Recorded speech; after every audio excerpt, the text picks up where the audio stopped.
it'd be. Let's bring in one of America's newest never-Trumpers. Says he was wrong to support the president, now wants to do whatever it takes to make it right. Former White House Communications Director Anthony Scaramucci. It's good to see you.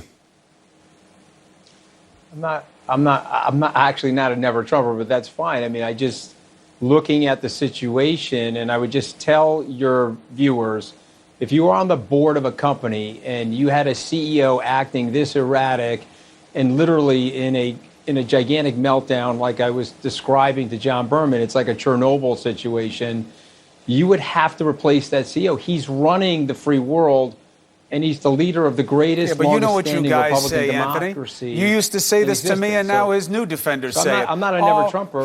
Well, but I'm saying I say never-Trumper because you're saying you don't want him to be in there anymore. You want another Republican. You want somebody else. No, but we got. Forget about the label. You got to get rid of the guy. Deal with the defense. Whack. They'll say, no, Anthony, you don't have to ahead. get rid of him. What you used to say is this, and what his defenders now say is this. He's just joking. He's living in your head rent-free. He's messing with you because he talks in a way that you guys can't handle. But he's about his results, and you want to attack his style. And all the while, he's doing everything he says, and you crazy people who can't handle his frankness, you get all upset, snowflakes. I mean, we must be living in the Twilight Zone because you're like taking the other side of this. But let me just say the following, okay? It's not even about that. Okay? He has gone past the bounds of normalcy on so many different things.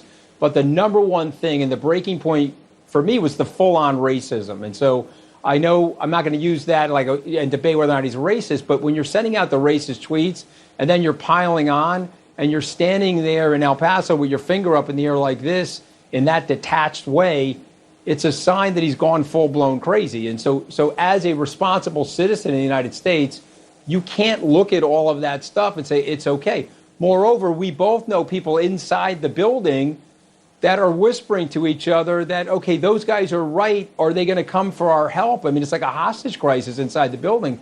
They absolutely hate the guy's guts, but they're scared out of their minds. Look at what he did to me and my wife this week. He's lighting me and my wife up on his 150 million Twitter social media / accounts.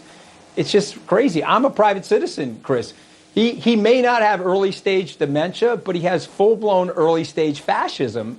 He's going after private citizens with the power of the presidency. So I'm well aware. What I'm telling you, Anthony, is does it make it worth it to you? That the red you're getting a little bit of a taste now of what the rest of us have to deal with. Look, he's got a lot of power. And when he tells his people, you're crazy and you need to be attacked, it doesn't feel good. Okay, Chris, you and I are wired pretty similarly. We grew up in the same neighborhood, roughly, and we're wired the same way. I'm a very resilient guy. I mean, that stuff is like nonsense to me. It washes right over me. At the end of the day, I reflect back all that stuff. I don't absorb any of that stuff. People want to be dishonest on behalf of the president, and they want to twist themselves into an anti-end pretzel, and they want to lose their entire personal integrity and their life's personal history to try to explain what he's doing. I couldn't defend those racist tweets on Bill Maher that night. And so the very next night, he's coming after me and my family. This guy is a full-blown demagogue that needs blind obeisance as opposed to just traditional loyalty. And not only that, forget about all that. Just look what's going on. Exactly as I predicted. Once he gets hit a couple times because he's a paper tiger bully, he just starts to unravel like a complete